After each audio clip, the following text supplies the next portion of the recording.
Buffett's new release. This is not going to put out the annual, right? Sounds like he's could be very sick. Thanksgiving message from Buffett.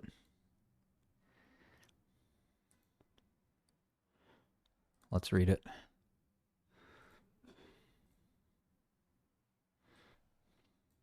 Sad stuff, man. Today, Buffett converted 1,800 A shares into 27,000 B shares in order to give them to the family foundation. Susan, 400 to Sherwood, Howard G. Buffett, and Novo. Donations were delivered. I will no longer be writing Berkshire's annual report or talking endlessly at the annual meeting. As the British would say, I'm going quiet, sort of. Greg Abel will become the boss at year end. He's a great manager, tireless worker, and an honest communicator. Wish him an extended tenure. I will continue talking to you and my children about Berkshire via my annual Thanksgiving message. Berkshire's individual shareholders are a very special group who are unusually generous in sharing their gains with others less fortunate. I enjoy the chance to keep in touch with you. Indulge me this year as I first reminisce a bit. After that, I'll discuss plans for my Berkshire shares. Finally, I'll offer a few business and personal observations. As Thanksgiving approaches, I'm grateful and surprised by my luck and being alive at 95. When I was young, this outcome did not look like a good bet. Early on, I nearly died. It was 1938, and Omaha hospitals were then thought of by its citizens as either Catholic or Protestant, a classification that just seemed natural at the time. Our family doctor, Harley Hotz, was a friendly Catholic who made house calls toting a black bag. Dr. Hotz called me Skipper and never charged much for his visits. When I experienced a bad bellyache in 1938, Hotz came by and after probing told me I'd be okay in the morning. He went home, we had dinner, played some bridge. Dr. Hotz, however, couldn't, however, get my somewhat peculiar symptoms out of his mind. Later that night, he dispatched me to St. Catherine's for an emergency appendectomy. During the next 3 weeks, I felt like I was in a nunnery and began enjoying my new podium. I liked to talk, yes, even then. And the nuns embraced me. To top it all off, Miss Madsen, our third-grade teacher, told 30 classmates to each write me a letter. I probably threw away the letters from the boys, but read and reread those from the girls. Hospitalization had its rewards. The highlight of my recovery, which actually was dicey for much of the first week, was a gift from Aunt Edie. She gave me a very professional-looking printing set, and I promptly fingerprinted all my attending nuns. I was probably the first Protestant kid they had seen at St. Catherine's and didn't know what to expect. My theory, of course, was that someday a nun would go bad and the FBI would find that they neglected to fingerprint nuns.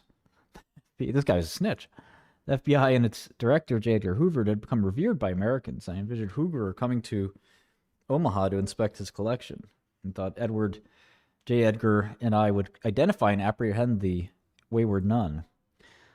Ironically, some years later, it became clear that I should have fingerprinted J. Edgar himself as he became disgraced for misusing his post. Ain't that the truth? That was Omaha in the 30s when a sled, bicycle, baseball glove, and electric train were coveted by me and my friends. Let's look at a few other kids from that era who grew up nearby and greatly influenced my life, but of whom I was for long unaware. Charlie Munger, my best pal for 64 years. In the 1930s, Charlie lived a block away from the house I've owned and occupied since 1958. Early on, I missed befriending Charlie by a whisker. 6 2/3 years older than I, worked in the summer of 1940 at my grandfather's grocery store, earning $2 for a 10-hour day. Thrift runs deep in the Buffett blood. The following year, I did some similar work at the store, but I never met Charlie until 1959 when he was 35 and I was 28. Think about your ages right now. After serving in After serving in World War II, Charlie graduated from Harvard Law, then moved permanently to California. Charlie, however, forever talked of his years in Omaha as formative. For more than 60 years, he had a huge impact on me and could not have been a better teacher and protective big brother. We had differences, but never any arguments. I told you so was not in his vocabulary. That's a good thing, in my opinion. In 1958, I bought my first and only home. Of course, it was in Omaha, located 2 miles from where I grew up, loosely defined. Less than 2 blocks from my in-laws and 6 blocks from the grocery store and 6 to 7 minute drives from the office building where I've been working for 64 years. To move on to another Omahan, Stan Lipsey. Stan sold the Omaha Sun newspapers to Berkshire in 1968 and a decade later moved to Buffalo at my request. The Buffalo Evening News, owned by Berkshire affiliate, was unlocked in a battle to the death with its competitor who published Buffalo's only Sunday paper, and we were losing. Stan built our Sunday product, and for some years our paper eventually earned over 100% annually on our $33 million investment. This was important money to Berkshire in the 1980s. Same group 5 blocks from my home. One of Stan neighbors was Walter Scott. Of course. Walter, you will remember, brought Mid-American Energy to Berkshire in 1999, value director until his death in 2021, and a very close friend. Walter was Nebraska's philanthropic leader for decades, and both Omaha and the state carries his imprint. Walter attended Benson High School, which I was scheduled to attend as well, until my dad surprised everyone in 1942 by beating a 4-term incumbent in a congressional race. Life is full of surprises. Wait, there's more. In 1959, Don Koch and I and his young family lived in a home directly across the street from my house and 100 yards away from where Munger lived. Don was then a coffee salesman who was destined to become president of Coca-Cola, as well as a devoted director of Berkshire. When I met Don, he was earning $12,000 a year, while he and his wife were raising 5 children, all destined for Catholic schools. Our families became fast friends. Don came from a farm in northwest Iowa and graduated from Omaha's Creighton. Early on, he married Mickey. Top Omaha news girl. alert. Possible U.S. shutdown and brings investor relief. Fresh data focused. After joining Koch, Don went to become legendary around the globe. In 1985, when Don was president of Koch, he launched its ill-fated New Koch. Don made a famous speech in which he apologized to the public and reinstated Old Koch. The change of heart took place after Don explained that Koch's incoming mail, addressed to Supreme Idiot, was promptly delivered to his desk. His withdrawal speech is a classic, can be viewed on YouTube. He cheerfully acknowledged that, in truth, the Coca-Cola product belonged to the public and not the company. Sales subsequently soared. You can watch Don on Charlie Rose in a wonderful interview. Tom Murphy and Kay Graham have been a couple of gems as well. Like Charlie Munger, Don forever remained a Midwestern boy, enthusiastic, friendly, and American to the core. Finally, Ajit Jain, born and raised in India, as well as Greg Abel, our Canadian CEO-to-be, each lived in Omaha for several years in the 20th century. Indeed, in the 1990s, Greg lived only a few blocks away from me on Farnham Street, though we never met at the time. Can it be that there's some magic ingredient in Omaha's water? I lived a few teenage years in Washington, D.C. when my dad was in Congress. In 1954, I thought I would be, and I took what I thought would be a permanent job in Manhattan. There, I was treated wonderfully by Ben Graham and Jerry Newman. I made many lifelong friends. New York has unique assets and still does. Nevertheless, in 1956, after only 1.5 years, I returned to Omaha, never to wander again. Subsequently, my 3 grandchildren, as well as several grandchildren, 3 children as well as several grandchildren were raised in Omaha. My children always attended public schools, graduating from the same high school that educated my dad, class of 1921, my first wife, Susie, class of 1950, as well as Charlie, Stan, Irv, and Ron Blumkin, who were key to growing Nebraska furniture mart, and Jack Ringwald, class of 1923, who founded National Indemnity and sold it to Berkshire in 1967, where it became the base upon which our huge property and casualty operation was constructed. Our country has many great companies, great schools, great medical facilities, and each definitely has its own special advantages, along with talented people. But I feel very lucky to have the good fortune to make many lifelong friends, to meet both my wives, to receive a great start in education at public schools, and to meet many interesting and friendly adult Omahans when I was very young, and to make a wide variety of friends in the Nebraska National Guard. In short, Nebraska has been home. Looking back, I feel that both Berkshire and I did better because of our base in Omaha than if I had resided anywhere else. The center of the United States was a very good place to be born, to raise a family and build a business. Through dumb luck, I drew a ridiculously long straw at birth. Now let's move on to my advanced age. My genes haven't been particularly helpful. The family's all-time record for longevity, admittedly, family records get fuzzy as you work backwards, was 92 until I came along. But I've had wise, friendly, and dedicated Omaha doctors, starting with Harley Hotz and continuing to this day. At least 3 times my life has been saved, each with doctors based a few miles from my home. I have given up fingerprinting nurses, however. You can get away with many eccentricities at 95, but there are limits. Those who reach old age need a huge dose of good luck, daily escaping banana peels, natural disasters, drunk or distracted drivers, lightning strikes, you name it. But lady luck is fickle. No other term fits. Wildly unfair. In many cases, our leaders and the rich have received far more than their share of luck, which too often the recipients prefer not to acknowledge. Dynastic inheritors have achieved lifetime financial independence the moment they emerged from the womb, while others have arrived facing a hellhole during their early life, or worse, disabling physical or mental infirmities that rob them of what I've taken for granted. In many heavily populated parts of the world, I would likely have had a miserable life, and my sisters would have had an even worse one. I was born in 1930, healthy, reasonably intelligent, white, male, and in America. Wow. Thank you, Lady Luck. My sisters had equal intelligence and better personalities than I, but faced a much different outlook. Lady Luck continued to drop during much of my life, but she has better things to do than work with those in her 90s. I see. Lady Luck continued to drop by during much of my life, but she has better things to do than work with those in their 90s. Luck has its limits. Father Time, to the contrary, now finds me more interesting as I age, and he is undefeated. For him, everyone ends up on his scorecard as wins. When balance, sight, hearing, and memory are all on a persistent downward slope, you know Father Time is in the neighborhood. I was late in becoming old. Its onset materially varies, but once it appears, it is not to be denied. To my surprise, I generally feel good. Though I move slowly and read with increasing difficulty, I'm at the office 5 days a week where I work with wonderful people. Occasionally, I get a useful idea, or I'm approached with an offer we might not otherwise have received. Because of Berkshire size and because of market levels, ideas are few, but not zero. My unexpected longevity, however, has unavoidable consequences of major importance to my family and the achievement of my charitable objectives. Let's explore them. What comes next? My children are all above normal retirement age, having reached 72, 70, and 67. It would be a mistake to wager that all three, now at their peak in many respects, will enjoy my exceptional luck and delayed aging. To improve the probability that they will dispose of what will essentially be my entire estate before alternate trustees replace them, I need to step up the pace of lifetime gifts to their three foundations. My children are now at their prime in respect to experience and wisdom, but have yet to enter old age. That honeymoon period will not last forever. Fortunately, a course correction is easy to execute.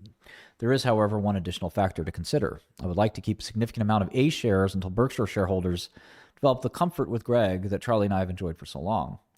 That level of confidence shouldn't take long. My children are already 100% behind Greg, as are the Berkshire directors. All three children now have maturity, brains, energy, and instincts to disperse a large fortune. They will have the advantage of being above ground when I am long gone, and if necessary, can adopt policies both anticipatory and reactive to federal tax policies or other developments affecting philanthropy. This may well need to adapt to a significantly changing world around them.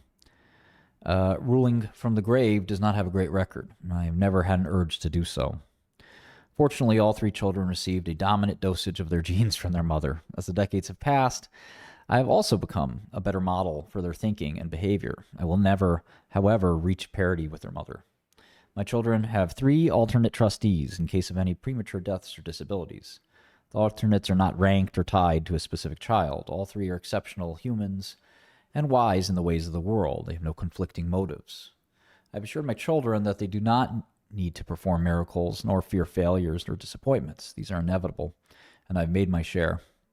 They simply need to improve somewhat upon what generally is achieved by government activities and or private philanthropy, recognizing these other methods of redistribution of wealth have shortcomings as well. Early on, I contemplated various grand philanthropic plans. Though I was stubborn, these did not prove feasible.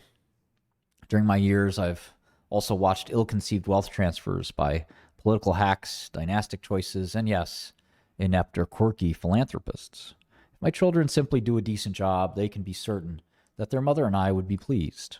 Their instincts are good, and they each have had years of practice with very small sums initially that have irregularly increased to more than $500 million annually. All three like working long hours to help others, each in their own way. The acceleration of my lifetime gifts to my children's foundations in no way reflects any change in my views about Berkshire's prospects.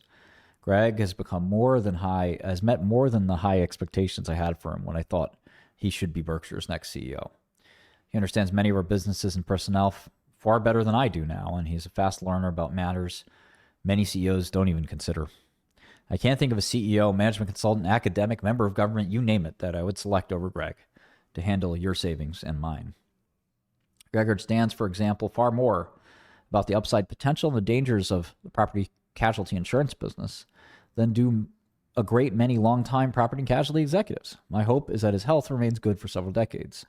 With a little luck, Berkshire should require only 4, 5, or 6 CEOs over the next century. It should particularly avoid those whose goal is to retire at 65, to become look at me rich, or to initiate a dynasty. One unpleasant reality. Occasionally, a wonderful or loyal CEO of the parent or a subsidiary will succumb to dementia, Alzheimer's, or another debilitating long-term disease. Charlie and I encountered this problem several times and failed to act. This failure can be a huge mistake. The board must be alert to this possibility at the CEO level, and the CEO must be alert to the possibility at the subsidiaries. That is easier said than done. I could cite a few examples from the past at major companies. Directors should be alert and speak up, is all that I can advise, and I would echo that, by the way. During my lifetime, reformers sought to embarrass CEOs by requiring the disclosure of the compensation of the boss compared to what is being paid to the average employee. Proxy statements ballooned to 100-plus pages compared to 20 earlier, but the good intentions didn't work. Instead, they backfired. Based on the majority of my observations, the CEO of company A looked at his competitor B and subtly conveyed to his board that he should be worth more. Of course, he also boosted the pay of directors and was careful about who he placed on the compensation committee. The new rules produced envy, not moderation. The ratcheting took a life of its own. What bothers very wealthy CEOs... Hold on.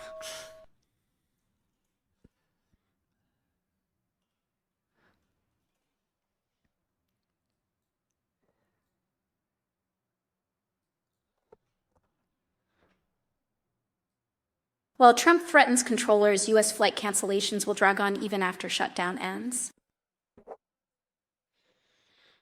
All right. A P top extended financial headlines at 4:00 p.m. EST.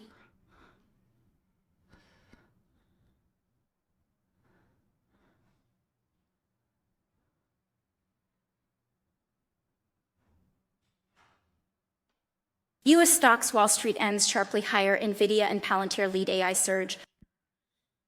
Interesting. It says Berkshire's businesses have moderately better than average prospects. France's ex-president Nicolas Sarkozy granted conditional release from prison pending appeal.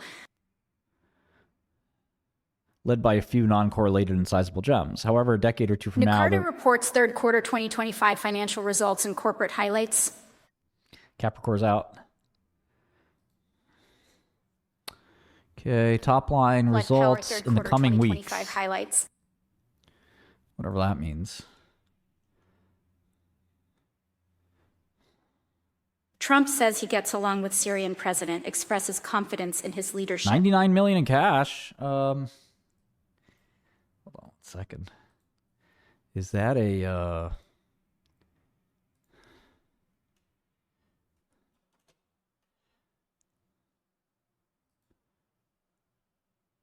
Oh, wow. They let the cash drop. You have a year of cash. They're emitting it. We're entering the pivotal periods in Capricorn. Readout.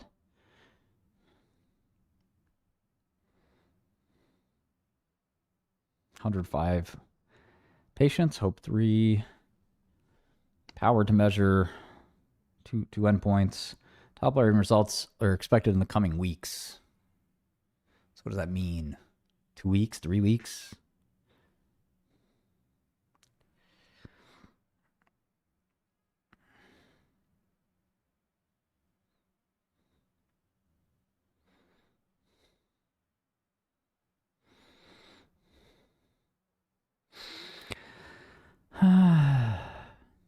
Okay, they're pivoting here to this thing. Stealth X. Exosome platform. 98.6.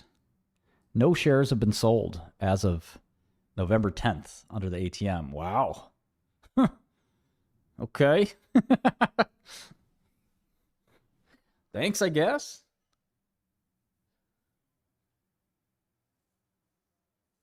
It's pretty odd. There'll be a conference call at 4:30, but yeah. Coming weeks means, sounds like we miss. Could be last week of the month. Sounds like a slight delay. I don't know what you guys think. But yeah, 99 is a little less than we thought, and good amount of R&D expense there. That's a fat amount of expense. 45,716 shares outstanding.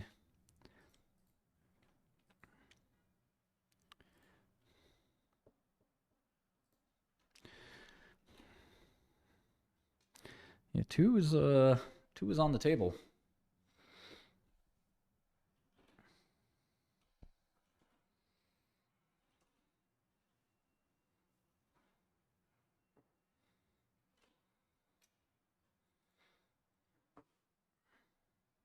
But yeah, not much in the press release.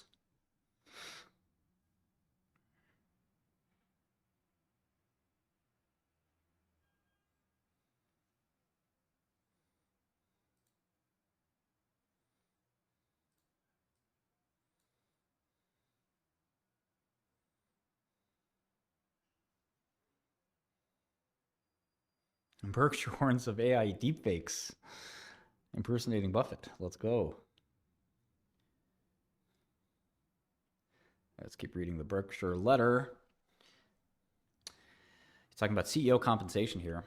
The ratcheting took on a life of its own. What often bothers very wealthy CEOs, they are human after all, is that other CEOs are getting even richer. Envy and greed walk hand in hand. And what consultant ever recommended a serious cut in CEO compensation or board payments? That is absolutely true. In aggregate, Berkshire's businesses have moderately better than expected prospects, led by a few non-correlated and sizable gems. However, a decade or two from now, there will be many companies that have done better than Berkshire. Our size takes its toll. Berkshire has less chance of a devastating disaster than any business I know. I don't know if I agree with that. All right. And Berkshire has a more shareholder-conscious management and board than almost any company with which I am familiar, and I've seen a lot. Finally, Berkshire will always be managed in a manner that will make its existence an asset to the United States and eschew activities that would lead it to become a supplicant. Over time, our managers should grow quite wealthy. They have important responsibilities, but do not have the desire for dynastic or look-at-me wealth. Our stock price will move capriciously, occasionally falling 50% or so, as has happened 3 times in the 60 years under present management. Don't despair. America will come back, and so will Berkshire shares. A few final thoughts. One perhaps self-serving observation. I'm happy to say I feel better about the second half of my life than the first. My advice, don't beat yourself up over past mistakes. Learn at least a little from them and move on. It's never too late to improve. Get the right heroes and copy them. You can start with Tom Murphy. He was the best. Remember Alfred Nobel, later of Nobel Prize fame, who reportedly read his own obituary that was mistakenly printed when his brother died, and a newspaper got mixed up. He was horrified at what he read and realized he should change his behavior. Don't count on a newsroom mix-up. Decide what you would like your obituary to say and live the life to deserve it. Greatness does not come through accumulating great amounts of money, great amounts of publicity, or great power in government. When you help someone in any of thousands of ways, you help the world. Kindness is costless, but also priceless. Whether you're religious or not, it's hard to beat the golden rule as a guide to behavior. I write this as one who has been thoughtless countless times and made many mistakes, but also became very lucky in learning from some wonderful friends how to behave better. Still a long way from perfect, however. Keep in mind that the cleaning lady is as much a human being as the chairman. I wish all who read this a very happy Thanksgiving. Yes, even the jerks. It's not too late to change. Remember to thank America for maximizing your opportunities, but it is inevitably capricious and sometimes venal in distributing its rewards. Choose your heroes very carefully and then emulate them. That drug pharmacy dude. You will never be Martin, perfect, what's his but you name? can always be better. Shkreli.